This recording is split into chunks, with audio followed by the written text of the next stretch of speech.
All right, let's jump into another deep dive. Today, we're going to be looking at something that sounds pretty basic on the surface, but trust me, it gets really interesting the further we go. We're talking about what happens when you drop a magnet through a ring. And to guide us through this, we'll be using an educational resource put together by, get this, Open Educational Resources, Open Source Physics at Singapore. Their goal is to make this pretty amazing physics concept super clear for students. I know you might be thinking, okay, magnet ring, I've seen that before.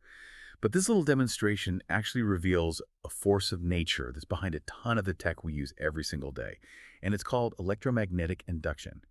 The simulation we'll be looking at today is called EJS magnet falling through ring. So before we really dig into the physics behind all of this, I want to ask you something. If you were seeing this simulation for the first time, what would you expect to happen? Would you think it's just a magnet falling through a ring? I think most people would just assume that, yeah, it seems like it's just gravity doing its thing. Right. Seems pretty straightforward. But it turns out there's actually a lot more going on. Way more to the story. Oh, okay, so there's something else happening besides the magnet just dropping through the ring. This is getting interesting. Tell me more. This is where that idea of electromagnetic induction comes in. So as the magnet falls, it actually creates a changing magnetic field all around it. And you know what?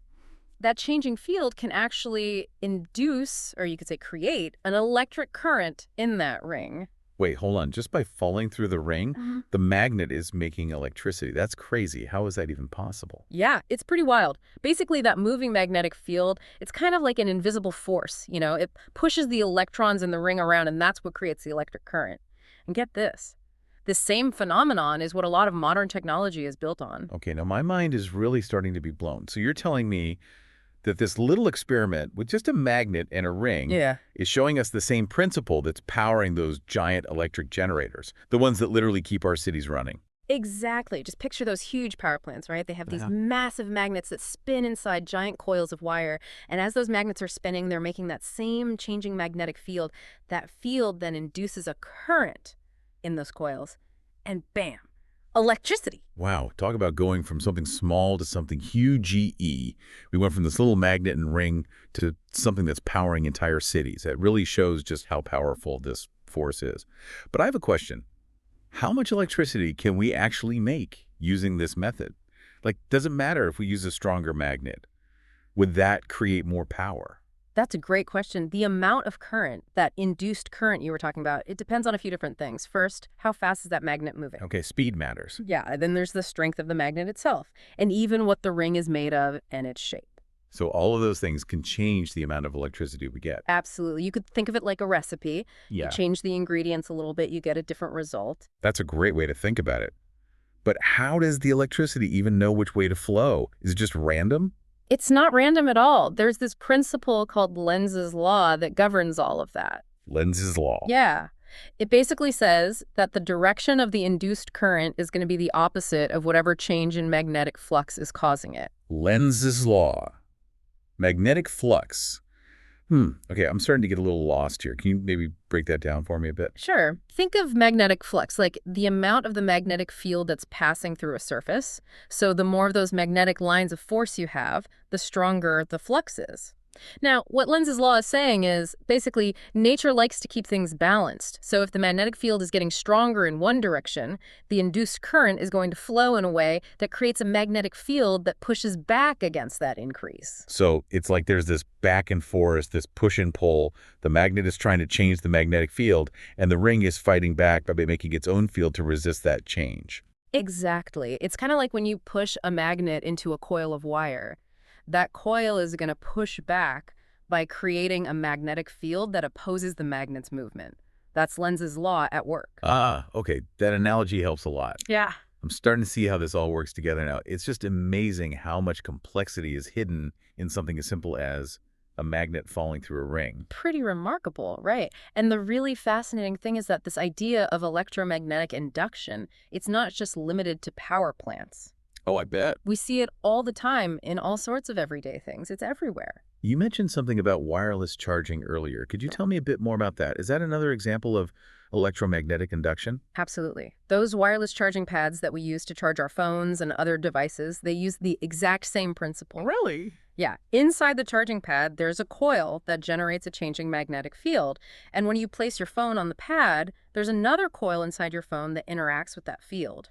And that interaction, that's what induces the current that charges your battery. Wow. I had no idea my wireless charger was using such advanced physics. It's like magic. But I guess it's just really clever engineering based on what we've been talking about. But are there any downsides to wireless charging? Well, it is super convenient, but wireless charging tends to be a bit slower than if you just plugged your phone directly into the wall. Yeah, that makes sense. And it's not quite as efficient, so some energy gets lost in the process. But the technology is always getting better. It's definitely changed the way we use our devices. It's amazing how something we might think of as basic physics turns out to be at the heart of all this cool technology we use all the time. So, what other cool and unexpected applications of electromagnetic induction can you tell me about? Have you ever cooked with an induction cooktop? Oh, yeah. Those sleek, flat cooktops that heat up your pots and pans but don't actually have a flame. Exactly. I have one. And I've always wondered how those things work. You can touch the surface, and it's not hot, but the pot gets super hot. It's wild. It does seem like magic, but it's all thanks to, you guessed it, electromagnetic induction. No way. Really? Underneath that smooth cooktop surface, there's a coil that generates a changing magnetic field.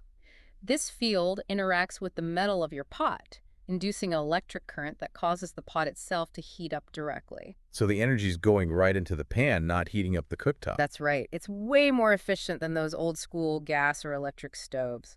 Plus, it's safer since the surface doesn't get hot, so less chance of burns. Wow, I'm starting to see this principle everywhere we look. It's changing how I see everyday stuff. And we're just scratching the surface.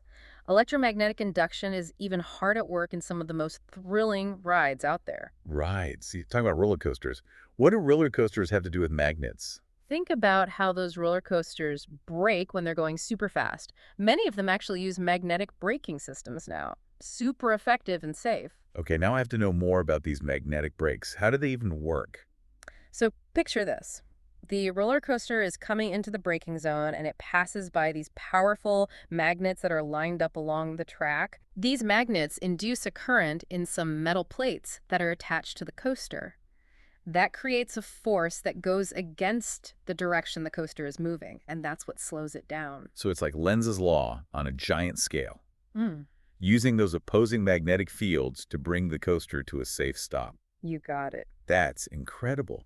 I can't believe that something this fundamental to physics is literally responsible for stopping roller coasters from flying off the tracks. Right. It really shows you just how embedded these principles are in everything around us. And we can trace it all back to this simple idea, a magnet falling through a ring. I know. It's just amazing to think that this one educational resource, something that's designed for students, has taken us on this wild ride through the world of electromagnetic induction. It really shows you that even learning about stuff that seems basic can open up this whole deeper understanding of how things work. Couldn't agree more. This whole deep dive has been a perfect example of that. It's just incredible to think that something as seemingly simple as a magnet falling through a ring can actually help us understand the forces that shape our world. And it makes me wonder, what other hidden potentials are just waiting for us to discover? What other things that seem so basic might actually hold the key to solving some of the biggest challenges we face? You know, this journey, this whole exploration, it all started with a simple educational simulation. It makes you appreciate how powerful these interactive tools can be. And this resource even mentions these minds-on physics learning resources. Tools like that can take these really complex scientific concepts and make them so much easier to grasp and get excited about for learners of all ages, really. And who knows, maybe exploring resources like that will inspire the next generation of, well, innovators, problem solvers, the people who will find the answers to those big questions we were just talking about. It really is exciting to think about. Someone listening to us right now, maybe they'll be inspired by this conversation and end up making the next big scientific breakthrough. That's what's so awesome about science, isn't it? The curiosity. You just never know where it might lead. But going back to those potential solutions for a sec, the idea of using electromagnetic induction to help solve our energy problems is really interesting to me.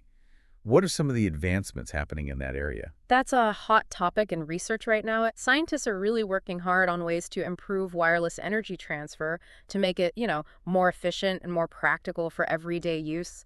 Just imagine a world where you could power your entire house wirelessly. Whoa, now that would be revolutionary. No more tangled cords or fighting over outlets. But what about renewable energy? Can electromagnetic induction help us get more power from sources like solar and wind? Oh, absolutely. For example, some of the newer wind turbines that are being designed, they're actually using generators that rely on, you guessed it, electromagnetic induction to convert that wind energy into electricity. And as the technology keeps getting better, we might even start to see solar panels that incorporate electromagnetic induction to bump up their efficiency. Wow, that's amazing. It's incredible to think that this one principle, this idea of a magnet and a ring, could actually shape how we power our planet in the future. It really shows how important it is to keep exploring and understanding these scientific concepts, no matter how simple they might seem. I totally agree. It's by really getting these core principles that we can unlock all these new possibilities and come up with creative solutions to all the challenges we face. This entire deep dive has really changed how I see the world. I've got to be honest, I used to think physics was kind of intimidating. But now I'm realizing it's literally everywhere, even in the simplest things I use every day. I think a lot of people feel that way. Physics can seem really abstract and complicated at first, but once you start to make those connections to the real world, to things you see and use every day, it becomes a lot more approachable. That's so true.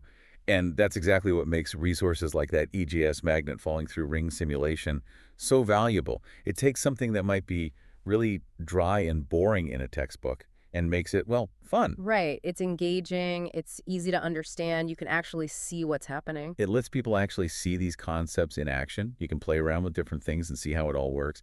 I think that's so important for learning anything, really, especially something like physics. Absolutely. It helps people solidify their understanding, make those connections in their brain, and maybe even spark their curiosity to learn even more. So for anyone listening who's feeling inspired, I Huh? highly recommend checking out the simulation. It's worth it. You can find it on the Open Educational Resources Open Source Physics at Singapore website. It's a great resource. They've got all sorts of other amazing educational resources there, too. Whole bunch of different science topics. It's like the perfect place for anyone who loves to learn and explore the world of science. Who knows, maybe someone listening to us right now will be inspired to create the next big technology, all thanks to the power of electromagnetic induction. There are so many discoveries just waiting to be made. It all starts with that little spark of curiosity and a willingness to dig a bit deeper. So true. Speaking of digging deeper, I have another question for you. We've been talking about all these awesome things that electromagnetic induction can do, but does it have any limitations? Are there things it just can't do? That's a really good question. Like any technology, electromagnetic induction has its limits. One of the big challenges is transmitting energy wirelessly over really long distances. We can charge our phones wirelessly, no problem, but powering an entire house without any wires, that's still a pretty big hurdle to overcome. Ah, that makes sense. So there's still lots of room for improvement and new innovations in this field. What are some of the areas that scientists are really focused on right now? Well, one area they're working on is developing new materials that are better at conducting electricity. That would really help cut down on the energy loss that happens during wireless transmission. And Interesting. another area is like improving the actual design of the coils and the other components to try and increase the range and efficiency of that wireless power transfer. Sounds like there's a lot of exciting stuff happening in this field. And it all comes back to that one basic principle. A magnet falling through a ring. Crazy. I know, right? Hmm. It really shows you that even the most simple concepts can have these huge ripple effects. It also makes you appreciate how important it is to invest in science education and encourage kids to be curious about the world. 100%. This whole deep dive has been a perfect example of that. I agree. It's been so fascinating to see how one simple phenomenon can open up this whole complex world of scientific principles and how they affect everything around us. I've really enjoyed this conversation. It's been great exploring all of this with you. Likewise.